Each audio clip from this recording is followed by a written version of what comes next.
Timnas Indonesia telah merilis 27 nama pemain untuk pertandingan ronde ketiga menghadapi Australia dan Bahrain. Uniknya, Patrick Kluivert memanggil wajah baru seperti Septian Bagaskara. Pemanggilan ini menjadi penyegaran karena striker Dewa United ini masih belum berpengalaman membela Timnas Indonesia. Bagaimanakah Kluivert bisa meracik taktik skuad tersebut? Cetak Gol coba merangkumnya sebagai berikut.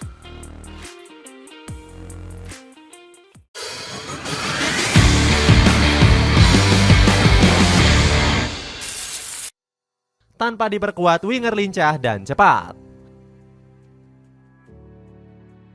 Patrick Kluivert baru saja merilis 27 nama pemain yang membela Timnas Indonesia di lanjutan ronde 3. Menariknya, juru taktik kelahiran Amsterdam ini langsung membuat perubahan besar.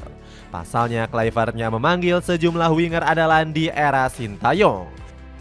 Nama Witan Sulaiman dan Yaakob Sayuri mulai tersisihkan dari komposisi skuad Garuda Nusantara. Melimpahnya stok pemain berkualitas di sektor winger disebut menjadi kendala utama.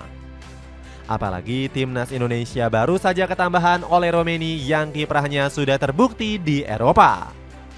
Di sisi lain, dicoretnya Witan dan Yasa jadi kehilangan besar untuk skuad Garuda. Sebab keduanya sama-sama punya pergerakan lincah yang mampu membombardir pertahanan lawan. Pasukan Patrick Kluivert dikhawatirkan bisa kekurangan variasi serangan karena kurangnya winger gesit. Apalagi skuad Garuda nggak punya banyak stok pemain yang punya daya ledak sekuat mereka. Terlebih lagi, Yaakob Sayuri juga sedang berada dalam top performa bersama Malut United. Pemain berusia 27 tahun itu tampil tajam dengan catatan 6 gol dan 6 assist. Sementara itu, Witan Sulaiman juga nggak tampil buruk di Persija Jakarta.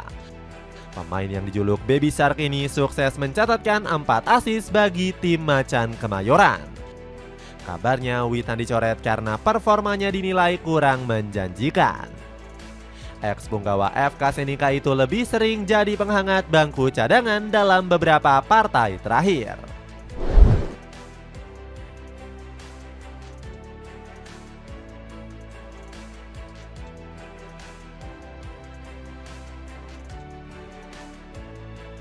Keberanian Patrick Kluivert memanggil wajah baru. Usai mencoret sejumlah amunisi penting, Patrick Kluivert kembali membuat manuver yang berani. Ex-striker Barcelona itu justru memanggil penyerang yang belum pernah membela Timnas Indonesia. Sosok tersebut ialah Septian Bagaskara yang bermain untuk Dewa United. Pasalnya, Kluivert ingin menjadikan pemain 27 tahun ini sebagai kartu as andalannya di ronde ketiga. Namun pemanggilan ex-Rans Nusantara FC ini menimbulkan tanda tanya besar di kalangan penggemar. Sebab Bagaskara nggak punya pengalaman bermain bersama tim nasional senior. Tercatat dirinya cuma memainkan 1 pertandingan untuk skuad U23 asuhan Indra Syafri. Bahkan momen tersebut sudah berlangsung sangat lama, tepatnya pada 2019 yang lalu.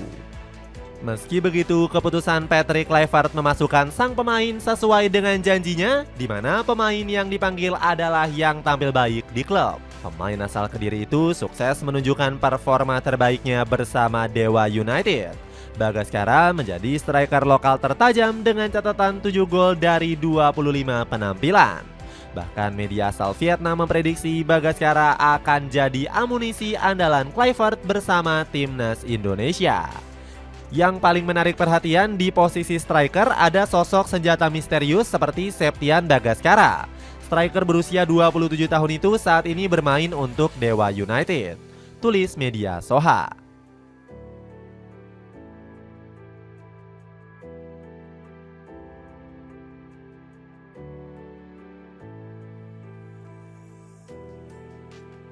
Cara Patrick Kluivert menyerang. Dipanggilnya skuad Garuda Perdana di era Patrick Kluivert menimbulkan kritikan yang tajam.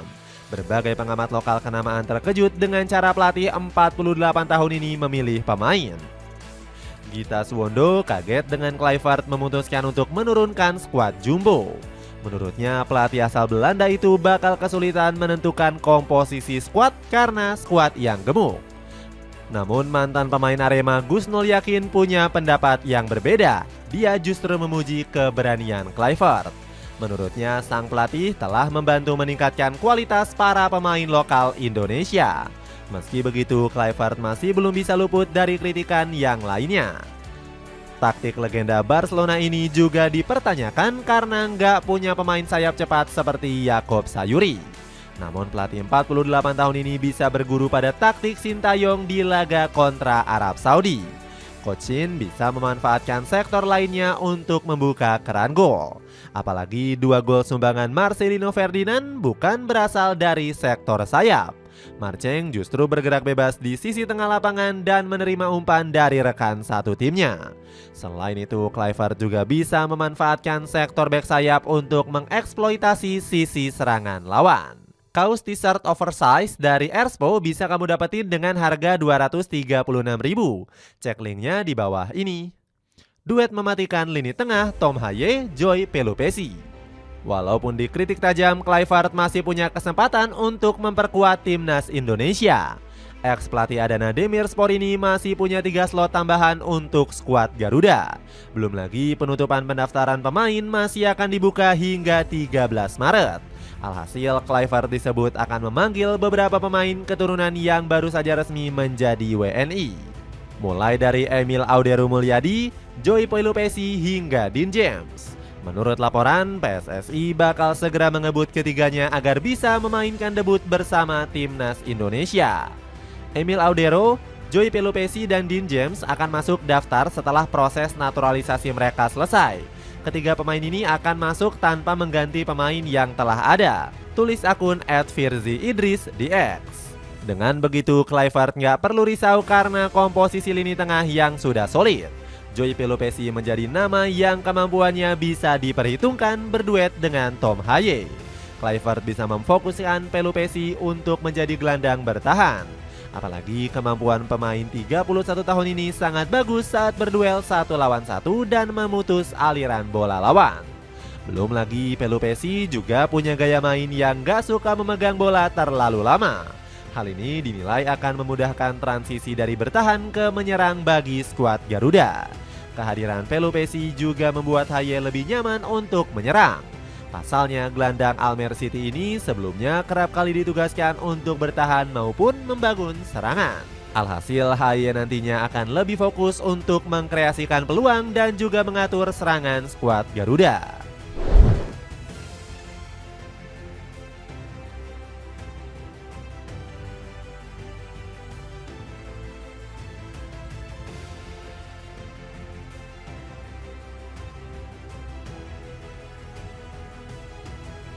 Prediksi nama yang diturunkan. Duet maut gelandang poros timnas Indonesia akan melengkapi komposisi terbaik racikan Patrick Kluivert di 2 laga nanti. Kluivert diperkirakan akan memasang formasi 4-3-3. Di sektor penjaga gawang, Martin Pas akan tetap setia menjaga mistar skuad Garuda. Sekalipun Emil Audero sudah hadir, Kluivert diprediksi akan memfokuskan kebugarannya. Pasalnya perjalanan jauh dari Italia ke Australia tentunya cukup menguras tenaga yang besar. Di sisi lain, Pas juga punya statistik yang lebih gemilang bersama FC Dallas. Kiper berdarah Kediri tersebut tercatat baru 7 kali kebobolan di MLS musim ini. Bergeser ke lini belakang, Jay Idzes dan Rizky Ridho masih akan saling melengkapi di posisi bek tengah. Duanya tampil moncer di level klub dan sudah menjadi duo bek mematikan di skuad Garuda. Sementara itu, sektor bek sayap akan diisi Sandy Walsh dan Calvin Verdong. Baik Walsh dan Verdong juga sama-sama berada di puncak performanya ketika membela klubnya masing-masing. Kluivert juga masih punya opsi memainkan Eliano Reinders. Berpindah ke sektor penyerangan, Patrick Kluivert diyakini punya berbagai opsi. Legenda Barcelona ini bisa menerjunkan Ole Romeni dan Egy Maulana Fikri di posisi winger. Kemudian di posisi penyerang tengah, Kluivert kemungkinan masih memakai Rafael Struijk. Opsi lain yang dimiliki sang pelatih di lini depan adalah menurunkan trio penyerang hebat Dewa United. Pasalnya Ricky Kambuaya, Egy Maulana Fikri maupun Septian Bagaskara tampil moncer di level klub. Kluivert bisa memakai trio pemain Liga 1 ini sebagai alternatif sektor serangan. Mau tahu t-shirt polos cerah yang bisa menambah penampilanmu? Cobain deh beli t-shirt dari Aero Street, dijamin murah berkualitas. Cek linknya di bawah ini. Itulah ulasan racikan taktik skuad timnas Indonesia di bawah Patrick Kluivert. Bagaimana pendapatmu? Apakah Kluivert bisa langsung meraih kemenangan perdana di laga debutnya sebagai pelatih? Coba tulis pendapatmu di kolom komentar di bawah ini.